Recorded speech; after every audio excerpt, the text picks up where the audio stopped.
Reese was sidelined with a wrist injury. Now, when I checked her stats today, it says GTD, which is game time decision. And today she was seen on the floor, but of course she was dressed in, street clothes, looking like the Barbie that she is. And she was on the sideline. She put her left hand behind her back and she made maybe 3 to 4 shots consistently with her right hand. Now, it said that she's out for the season and she will be missed, but there are no complaints from me. Angel Reese gave us 26 double-doubles, 13 points on average, and 13 rebounds on average per game. And I just want to put this out there. Her season was stellar. The anticipation for Angel's return will no less than be heightened, and for sure by the Reese's Pieces, which I am a fan of as well. And Angel Reese played consistently at a high level for a rookie. And we knew coming out of LSU, she was going to be a beast. But Angel elevated her game. She added a jump shot, a 3-point shot to her skill set. Some people will call it Angel Kobe today, and she was on the side practicing. So Angel's developing, rehabbing, and practicing at the same time while she's sidelined. So we wish her well, and we'll be happy to see her next season. Now, as Angel is 305 Barbie for Unrivaled Basketball, that's a new league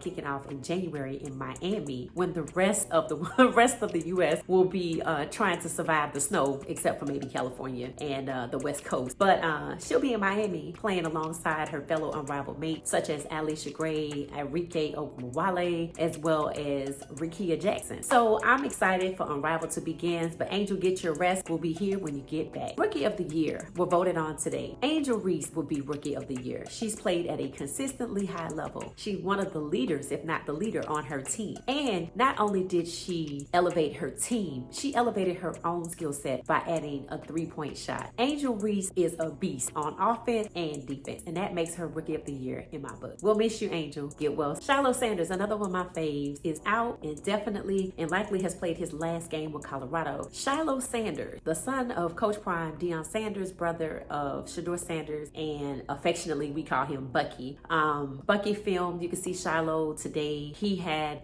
his arm in a sling for the rest of the game. And I want to wish Shiloh well. Shiloh already had 8 tackles in the short time that he played for the Nebraska game. And I think he had 67 tackles for all of 2024. Shiloh, without a doubt, would always chase down the receivers and get them before they went into the end zone. I'm telling you, he's going to be missed. His speed will be missed. Without that being said, I expect Colorado to get back on its horse after this game with Nebraska. And it was crazy because Nebraska scored in the first half, Colorado did not. Colorado scored in the second half, Nebraska did not. So that game was an experiment, in my opinion. It was an experiment, in my opinion. And the playoff format in college football this year is you have to win 6 games in order to be bowl eligible. So Colorado already has 1 game under his belt. So we'll just keep going. But Shiloh will be missed in the journey to get to a 6-game win just to become bowl eligible. I'd hope Colorado would go 12-0, but with the loss of Nebraska, maybe 11-1. We'll see. Get well soon, Shiloh. You will be missed. I would love to see you in an Atlanta Falcons uniform next year. Fingers crossed. Aaliyah Boston had a monumental game today. The Atlanta Dream versus Indiana. Now, I was in the house for the Atlanta Dream versus the Dallas Wings. So we're going to get back to that because I have a whole separate video where I was at the game, row 2, right next to the Dallas Wings bench. Got some good footage. Look for that video to drop within the next 2 to 3 days. So congratulations to Aaliyah Boston for her game. 30 points. She had 30 points in about 40 minutes to play. She also had, 15 rebounds. Aaliyah Boston is exactly who I thought she was. Rookie of the Year and first-round draft pick and the rightful leader of the Indiana Fever. Now, I'm proud of Christy Sides for playing team basketball today because for the longest, Indiana has not been playing team basketball. The Indiana Fever has been on a marketing roadshow. Hopefully that's all over so they can go ahead and prepare to defend their number 6 playoff position that they have clinched when they meet up with who? The Connecticut Sun. That's right. Dejonae Carrington, Marina Mabry, Alyssa Thomas, DeWanna Bonner of the Connecticut Sun. That should be interesting playoff games. And I want to say, the Fever can hang. I don't know if they can hang with Connecticut when it comes to the playoffs because I've never seen Connecticut play in the playoffs. And everybody will tell you the regular season and the playoffs are different. Now, Indiana, this is their first time in a while because the team has suffered, unfortunately, in the past. But Christy Sides decided to play team basketball. And I told y'all in another video that if that ball goes through Aaliyah Boston and she gets 20 points or more, they're winning. She got 30 points and 50 rebounds. And yeah, they beat the Atlanta Dream, but it was a tough fight. Jordan Canada did her thing. I want to acknowledge Jordan Canada, who came back after All-Star off of an injury. And she came back and she has stepped into her role. She guarded Caitlin like she should. She didn't take it easy on her. Some people say that other teams have been taking it easy on Caitlin Clark, are they treating her like Jordan in the fourth quarter, not applying any pressure? And I know I've seen that from at least 2 players on 2 different teams. So I know it is very plausible that people were backing off on Caitlin, but not Jordan Canada, and definitely not the Minnesota Lynx. So Jordan Canada went into Indiana after they got the W against the Dallas Wings at home, and she held her own. She should be very proud of herself. Congratulations, Jordan. Some people would be intimidated or, would be scared to foul her, but you played damn good basketball. You didn't have any excessive fouls. Hell, you probably didn't even foul her that many times, but what you did was you hold your own and you guarded her. You applied pressure. Even the commentators were talking about it. You applied pressure and you made her move off that ball. That's what you're supposed to do. So congratulations to Jordan Canada for showing up and showing out against the Indiana Fever. So the Indiana Fever, Aaliyah Boston led that team to victory in overtime against the Atlanta Dream, who as of late seems very hungry to get that number 8 playoff spot from the Chicago Sky. But unfortunately, the L tonight says that Chicago Sky still has their number 8 place. But Aaliyah Boston led the team, flanked by, Lexi Hall, Caitlin Clark, and Kelsey Mitchell. Watching Kelsey Mitchell play basketball, I'm telling you, those Fevers fans are going to turn out regardless, because the energy and the electricity she brings in getting to that basket and getting it done is undeniable. And if she has not been re-signed to the Fever, Kelsey, the 404 is waiting on you, honey. We would love to have you down here on the floor tearing up the court with Jordan Canada, Alicia Gray, and Tina Charles, and Hillman. So, best of luck to the Indiana Fever in the playoffs. I'm sure they'll do well, and I will be watching. Just continue to play team basketball. Let marketing take care of itself. Tearing up the runway in New York Fashion Week is none other than Kaiser. Kaiser has earned herself a one-name moniker. Kaiser. We're not even worried about her last name anymore. Hell, in about 2 years, it might be Brown. If he's smart like I know he is, he better put a ring on it and fast. Can you imagine Kaiser and Jaylen Brown, the intellectual, both athletically gifted, she's gorgeous, having 5 babies, their own squad of their own? They would be supermodel baller babies.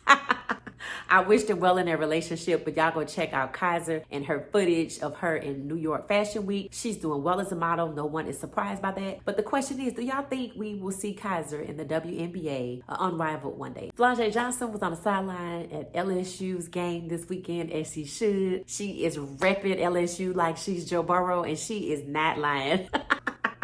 She is definitely a mascot for LSU. Let's just say that. And y'all need to stop sleeping on Flau'jae. I listen to her music. I have her EP, Best of Both Worlds. And I'm telling y'all, Flau'jae's music, Hold On, Damage, Came Out of Beast, Pop It. I'm telling y'all. And then she has a feature by, I forget his name, NLE Chopper. I'm telling y'all, go check it out. It ain't my fault. Yup. Come back and tell me after you listen to Flau'jae's EP, Best of Both Worlds, what was the favorite song off that EP that you have on repeat? I'm gonna tell you what mine is. I gotta pop it, I'm up and I can't stop it. They trying to be a topic, I'm trying to this kid. Yeah, y'all better go listen to Pop It and Best of Both Worlds. All right, so last on my list, my little roundup that I got going on here, perfect for my little cowgirl fit. I'm on a Michael Penix Jr. watch. Now, I've already posted on Threads. If you're not on Threads, follow me, What She Said. I have IG, Facebook. I'm thinking about TikTok, but of course YouTube. And yeah, if I don't see Michael Penix Jr. on that field, I'm not going to the game. The Falcons ticket, least expensive ticket to today's game, was $199. And they lost to the Pittsburgh Steelers. And it was not a good game. And I didn't see Michael Penix Jr. So when the Falcons decided to put Michael Penix Jr., the most NFL ready quarterback that came out of this last draft class, like with Bo Nix and JJ McCarthy, I have no idea why he was not drafted to a team where he could start. And I heard the coach say something about,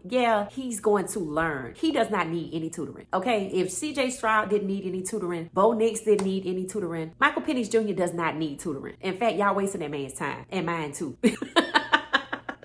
To have that young man wasting away on the bench as you struggle against Pittsburgh just further explains why I'm not going to the game until y'all put Michael Penix Jr. in. He did really well in practice on your preseason. So what else do you need when you're struggling to start this man? Like, are y'all just going to wait till the season is just toast to go, well, we'll put you in? Stop wasting Michael Penix Jr. time and play that man. Okay, so the honorable mention for today is Georgia Tech and Syracuse. Today was the first day that I watched Syracuse Syracuse play any sport. And today was the first day that I watched Georgia Tech play football. I've been to their basketball game. I think they played Duke. I think I went twice. Now, I live in Atlanta, so I have watched this game twice. And I'm just going to go ahead on and say it. Georgia Tech versus Syracuse game today, by the way, Syracuse won.